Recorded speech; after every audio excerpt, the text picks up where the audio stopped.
we besides football players, we are some great people, man. We don't get credit for it. We get credit for smashing people, running touchdowns, throwing touchdowns. But outside of the game, man, we some great people, man. We do some great things when we lead a game, and I don't think we get enough credit for that. The journey of Michael Bishop started in a small town of Willis, Texas, which sits right outside of Houston. His journey took him to great heights, man. He was a two-time national champion at Blinn Junior College. He was the runner-up for the 1998 Heisman Trophy. He fulfilled his dream of being drafted into the National Football League. Michael Bishop has done a lot of things in his life. He's also had some troubles where he's overcome a stroke. Well, now he's giving back, coaching football, and doing the thing that he loves, passing on that knowledge. He's had a lot of trials and tribulations. He's here joining the show today to talk to us about all of that, as well as his future induction into the College Football Hall of Fame. Let's get into this. All right, man. This is a special treat for everybody today, man. Michael Bishop, man, thank you for joining us today, man. How are you doing, brother? I'm doing great, man. I'm on this side of the earth, so I can't complain. Absolutely. Absolutely. So a lot of people, we know a lot about what you did before, but maybe everybody doesn't know what you're doing right now. Tell everybody what you're doing right now, Mike. So I'm going into my third year as the head football coach for Legacy School of Sports Science, which is in Spring, Texas.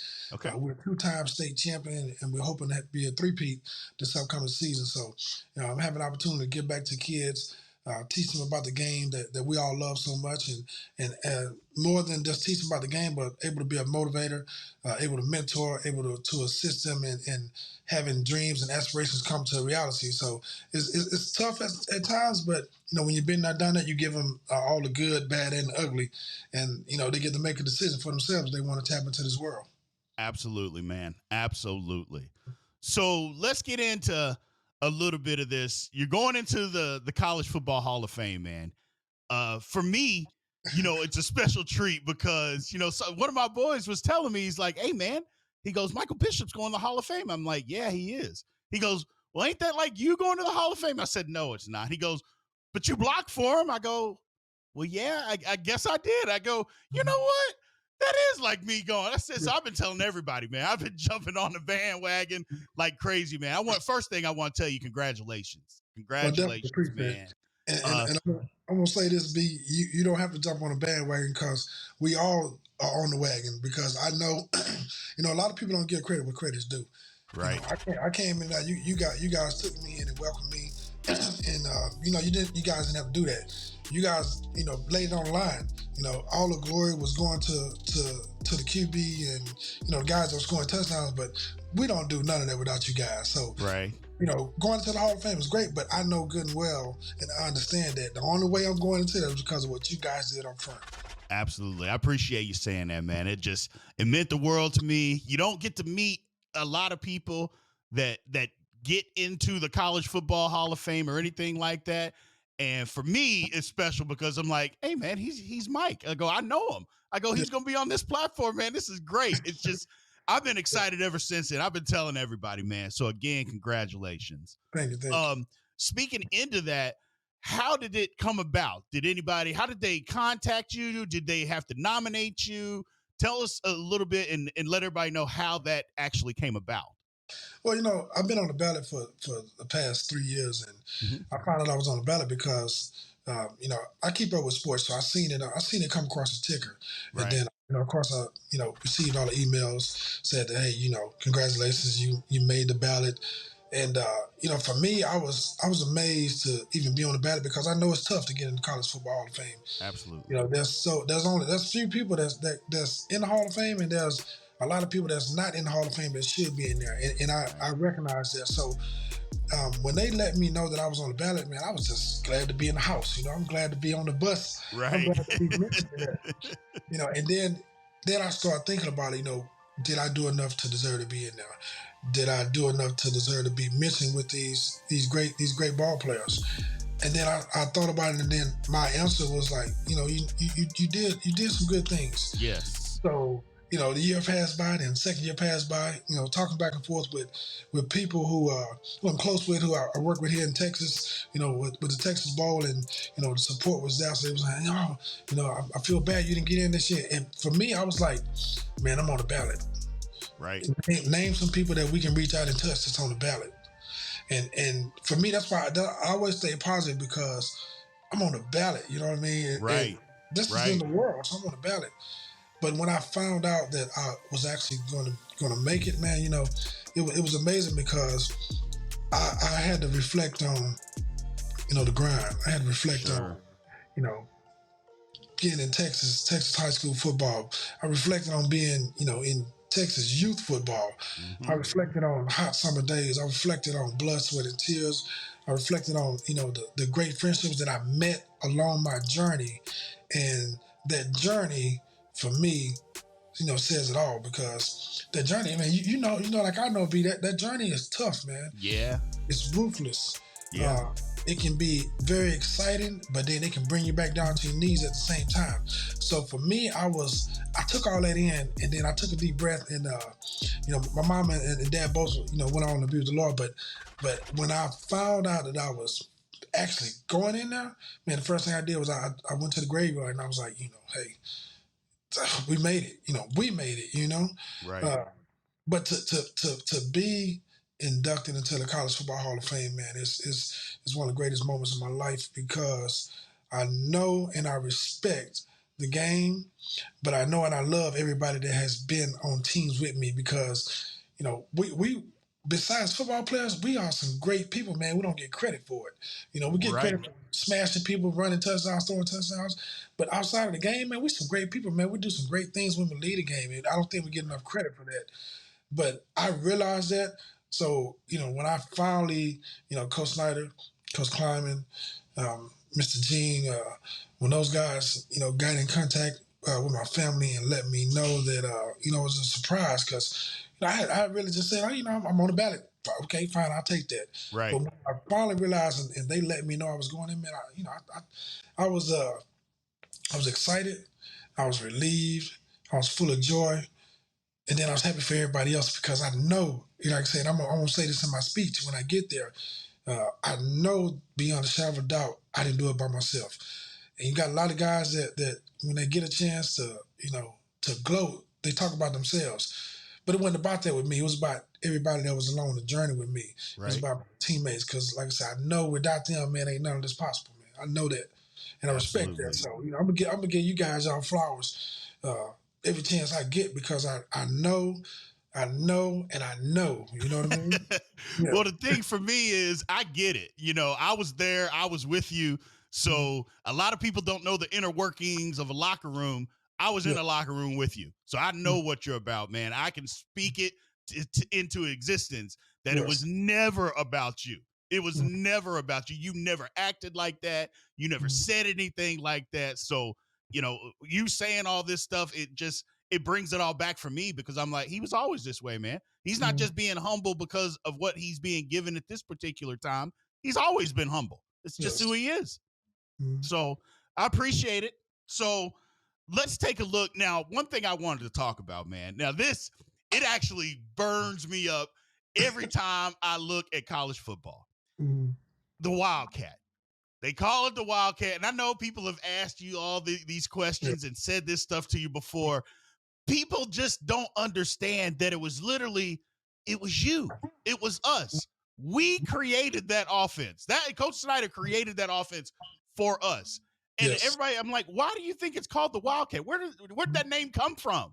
Like, it was us, man. Does that ever bother you that we don't get? Because I don't hear anybody talking about that anywhere. Does that bother you like it bothers me? It bothers me because, I was having a conversation with some guys that's in the National Football Hall of Fame, here in Texas, and we was talking about it, and they was like, they're like, Mike Bishop, K-State, the Wildcats. And when they said that, one of the older gentlemen got on the topic of, so y'all are the Wildcats, and everybody really don't give you credit, but you are the original Wildcat. And when he said that to me, I thought about it. I was like, I asked one of the younger guys that was, at dinner with her. I said, well, so when you think about the Wildcat offense, who you think of? And the first thing he said was Tim Tebow. no disrespect to Tim Tebow. Right. No whatsoever. I respect the man. But when he said that, it lit a fire in me because I'm like, you got to be kidding me, man. You absolutely have to be kidding me. There's no way in the world you're going to give Tim Tebow credit for the Wildcat. No. Absolutely not. Absolutely and then, not. And you know me, I've never been a person to brag on myself, but I told him, I said, man, look, you take Tim Tebow and you take me, and I guarantee you he can't hold my job. And I said that, and I stood on that. But when I think about the Wildcat, man, they don't give us enough credit. You're right. You're absolutely correct because we ran that thing and we ran it to perfection. Perfection. And people forget, man. We was putting up, all together with me and the running backs we had. We was rushing for almost close to 200-300 a game if you add us together. And we was throwing the ball for 350 plus a game. So we were putting up numbers that people wasn't even thinking of back then, and we wasn't getting credit for it. Now, fast forward to today, if you look at film, you understand football, you got to give us credit. Absolutely. We started it, and we did it well when people weren't doing it, Right. But our credit go to, like I say, man, you can't do nothing without the guys up front. You can't do nothing without the guys up front. So just as much as credit that I get or I don't get, I know that you guys deserve it as well. Right. Absolutely. I appreciate that again, man. Yeah. I just wanted to throw that in there because that's just something that it drives me insane. I see all this. I'm like, man, I was there. When it was all being put in, I was there. It was us. It was us. So K-State, now, before K-State, you were at Blinn. Now, I don't want to talk a whole lot about Blinn because we had a bad experience when I was at Coffeyville dealing with Blinn. that national championship game didn't work out in our favor. But you're in the junior college Hall of Fame as well. Yes. I always tell people, for me, junior college changed my entire life. It made me the man that I am today. I had to figure things out for myself for the first time in my life. Yes. I met my wife there. I mean, it literally changed my entire life. Yes. So for you, what did junior college mean for you? I don't want it to be about me, but what did it mean for you? So for me, a lot of people don't know this, but I was a pretty good baseball player. So I was drafted by the Cleveland Indians out of high school in baseball. So, I had an opportunity to do more at that time than the average athlete was doing.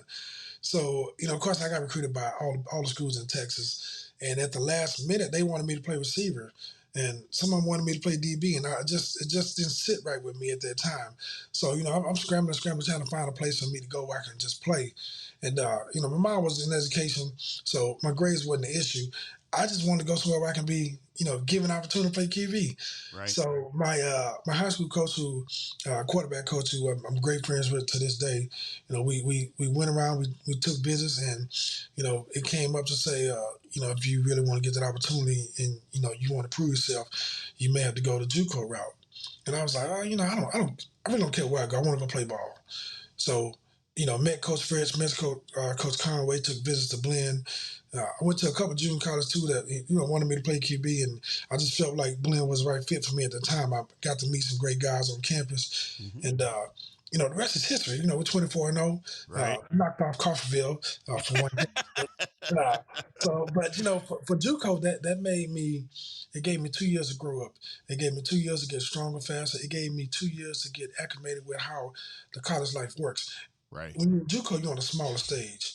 Right. But don't get it twisted. There's so many great athletes that go through that. And there's guys with different backgrounds, different stories.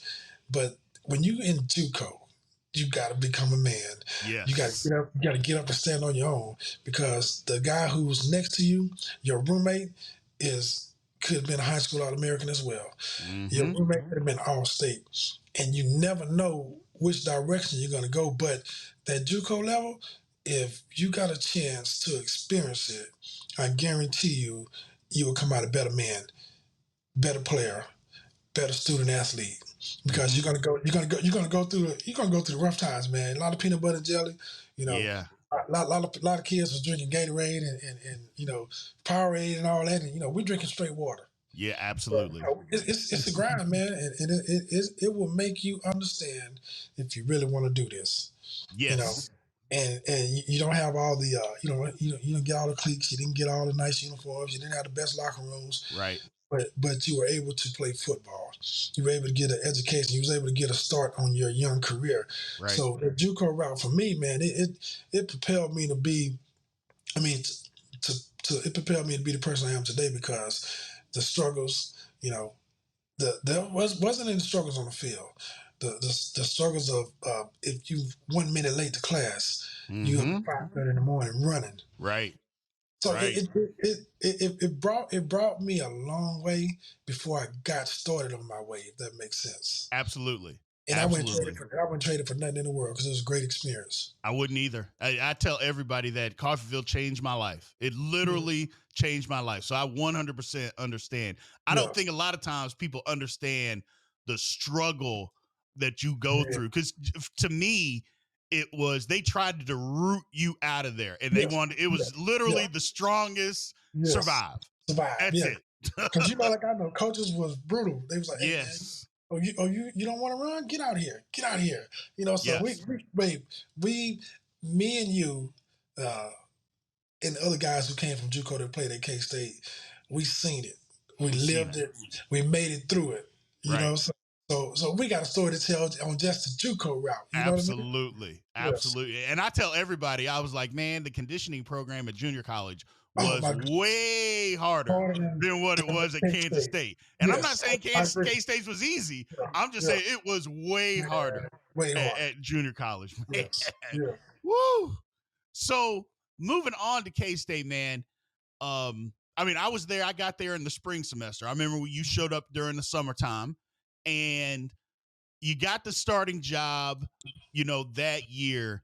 Kind of take us a little bit from the first year to the second year, because like a lot of people, everybody got a lot better. I know I got a lot better from my first year to my second year.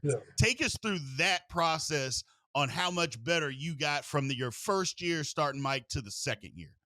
Well, I'll tell you what, when I first got to K-State, you meet a whole different group of guys. Yeah. But we all got the same common goal. We come to get education, come to play football, come to win games. You want to go to bowl games. You want to be a national champion.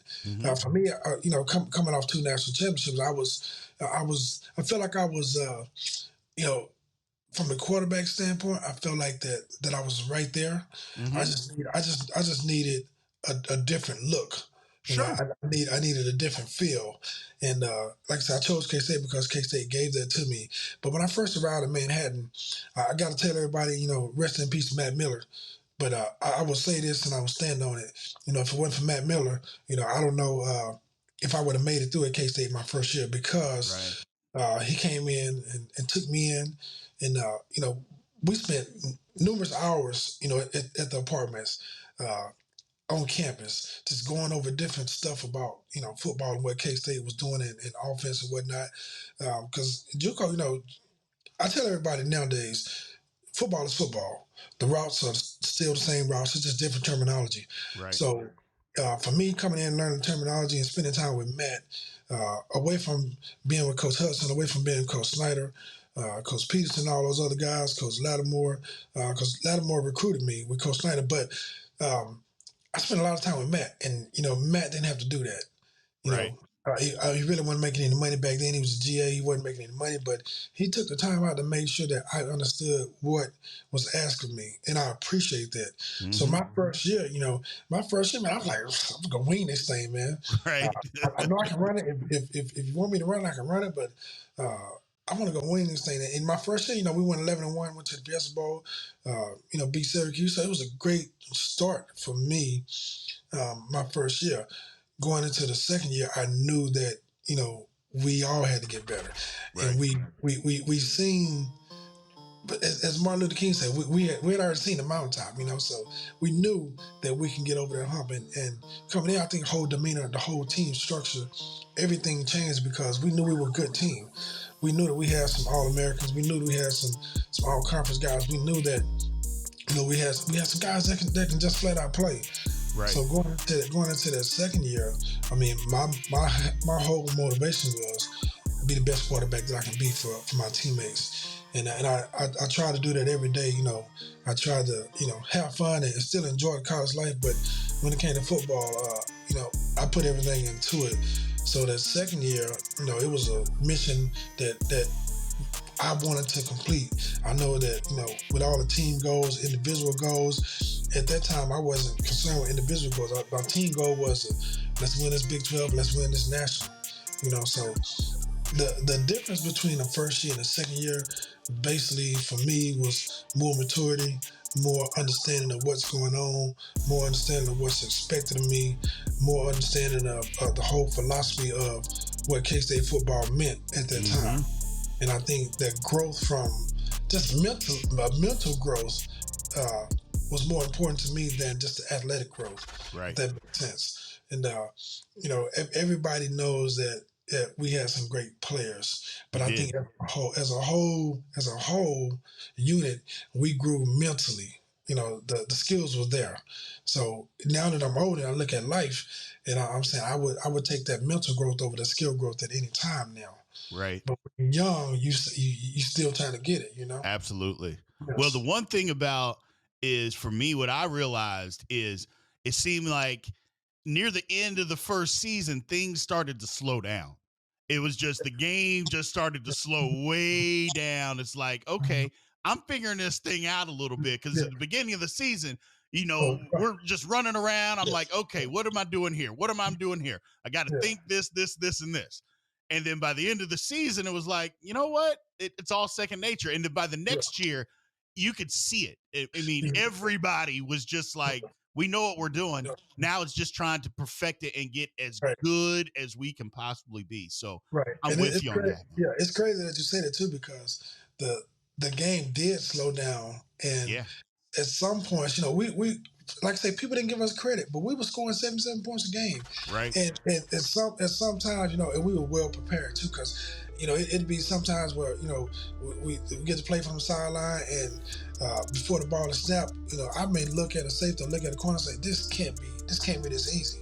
And of course, it helps when you have hogs, big guys up front that's blocking, and it helps when you got receivers that can run and catch, and it helps when you got running backs that can get downhill for you. So that second year, man, it was almost like slow motion, right, on the field for us, but we were still going full speed. So that was a blessing. Like I said, man, it all starts at everybody's in the locker room, man. Coaches gonna coach, players play. And I think we, as players, we played our heart out every single weekend. Right. The thing also for me, I mean, you've been in a lot of locker rooms, I've been in a lot of locker rooms, is for the most part, everybody liked each other. I mean, you're not going to get 100 people. You're not going to get 100 people to like everybody. It's just the way that it works. But in our locker room, for some reason, everybody seemed to always get along, and we always had fun. That was the thing for me. It's crazy, because I'm like, I remember in high school, my basketball team, there was guys on the basketball team that hated each other. It wasn't like that at K-State, man. It really, really was. I know I'm on here with you and people think I'm lying. I promise you it wasn't. It wasn't. I mean, our locker room was full of fun activities. I mean, we had the wannabe rappers. We had guys that cutting hair. We had guys that, like, I'm not gonna say you, because you actually played basketball and you was pretty good at it. People don't remember that, but I seen it myself. I seen your highlights. I seen it. So shout out to you for the basketball court. But you got guys in there that was competitors, and any subject or any object that came up, it was almost like a competition, because we knew that we were all some great athletes, and that's what made it even special, because that locker room, we can laugh and joke, and then we can get serious, and then we can come right back and laugh and joke.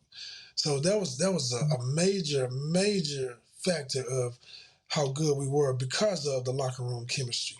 Absolutely. For me, it was even more because, my two roommates were defensive guys. In middle drill, we're banging each other's head every single day, one-on-ones, and then we go home and we laugh for 3 hours, at the house. So it's just one of those things, man. So moving on from K-State, went to the NFL. Tell us a little bit about that experience being with the Patriots, man. How was that with Belichick? I know you were there with Drew Bledsoe, there for a short time with Tom Brady. Tell us that experience of being in New England. So for me, man, I think my experience is different from a lot of quarterbacks because back then, everybody knew I could run and throw.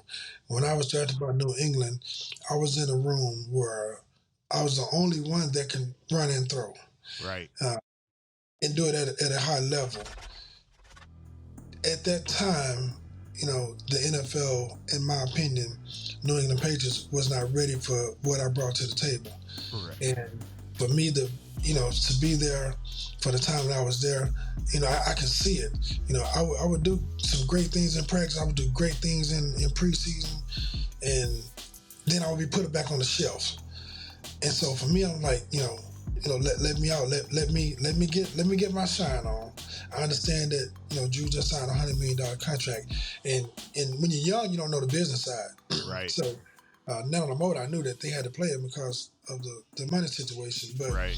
For me, I've never been about money. I'm all about winning. So and not a knock against Drew, not a knock against Brady, not a knock against Belichick, but I just felt like at that time, you wish that I was drafted by a different team that would have used me, would have gave me a great opportunity, because that's all I needed was opportunity. And I can promise you, if I was given that opportunity, I would have never gave it back.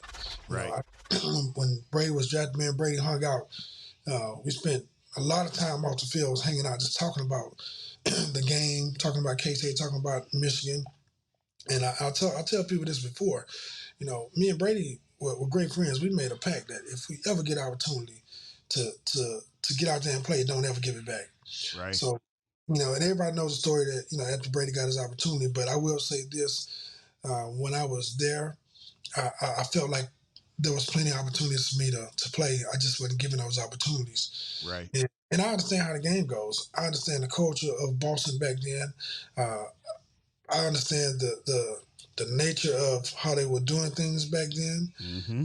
But for me, I got to look at it as there's so many people that dream about going to the NFL. There's so many people dream about having their name called. There's so many people dream about seeing their name come across ESPN. There's so many people that would do anything to be in the NFL locker room. I got a chance to be there. I got a chance to see it. I got a chance to live it. I got a chance to still do what I love to do, and that's play football. And like I say, I still wouldn't trade it for nothing in the world, but I do recognize that it's all about timing, man. And back then, the timing wasn't what I needed it to be.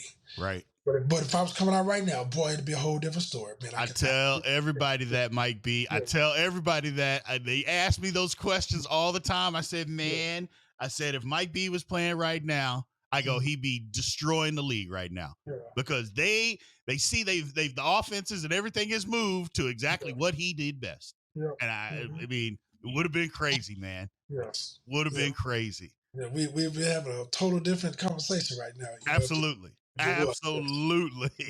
Absolutely, man.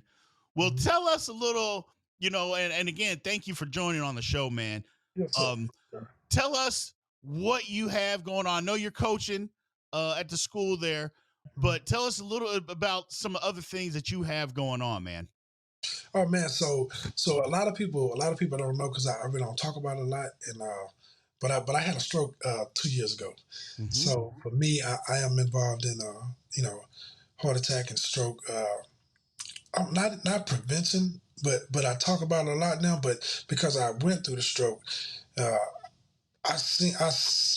that I've done my research, I had all the symptoms like 30 minutes before it happened. I felt it coming on, just didn't know what it was. So now I'm more aware of situations now, and I'm able to speak about it.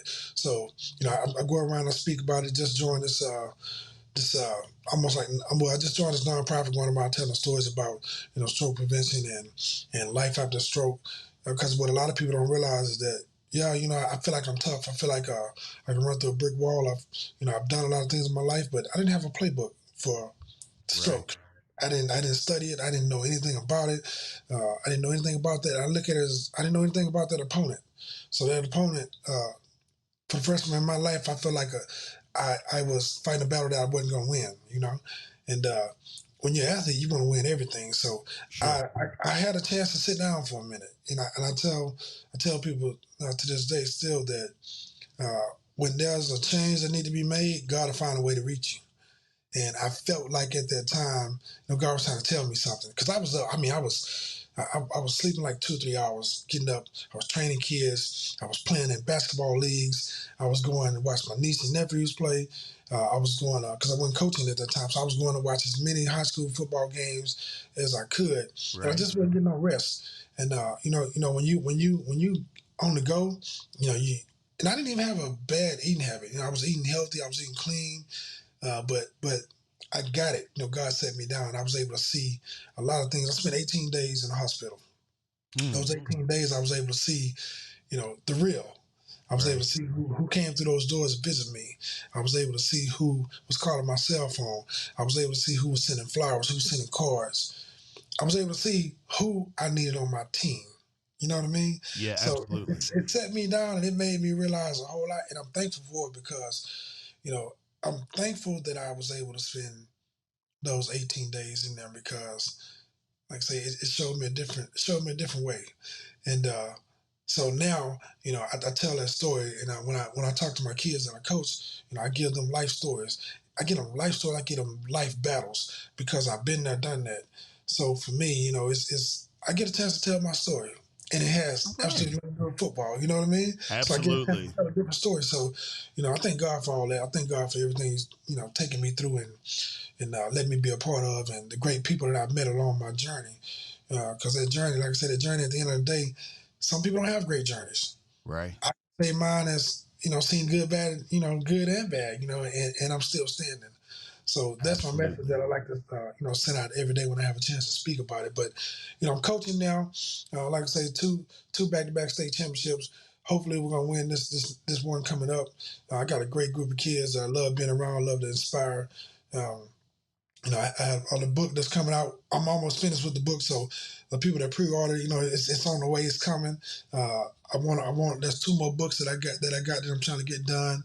I'm on social media every day. I started this thing about 365, and I'm still doing it. So I try to put a great quote out and put my twist on it every single day. Sometimes it's late at night, but I get it done. I'm living life, man. I'm getting a chance to. Good. I'm getting a chance to do what a lot of people would, still fight to do right now. And that's living life and having no worries because, a lot of people wake up stressed. A lot of people go to bed stressed. I try to eliminate all that every single day, man. I try to live my best life every single day because we don't know how long we have here on this earth. And, like I know, we're losing people left and right, man. So I feel that if you have opportunity to make somebody smile, make them smile because you don't know what they're going through. You don't know those battles that they're not talking about. So, my message there is just, if you got a chance, make them smile. If you got a chance, speak to somebody that you normally don't speak to.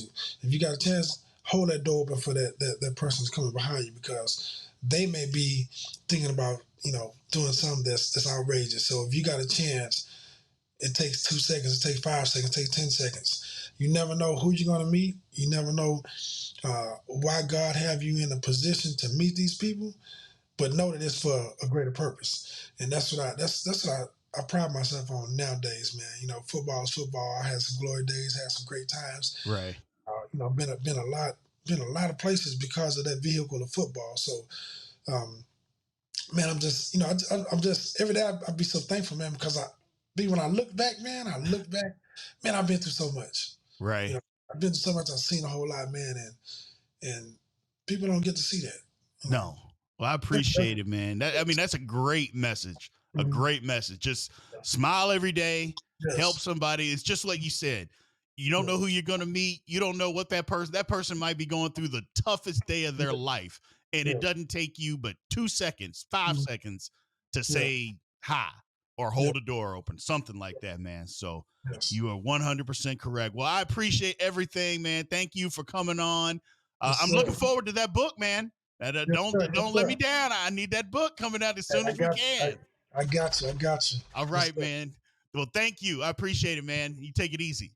Yes, sir. Hey, bring me back on anytime, man. I'm willing. Absolutely. 100%, man. Thank you.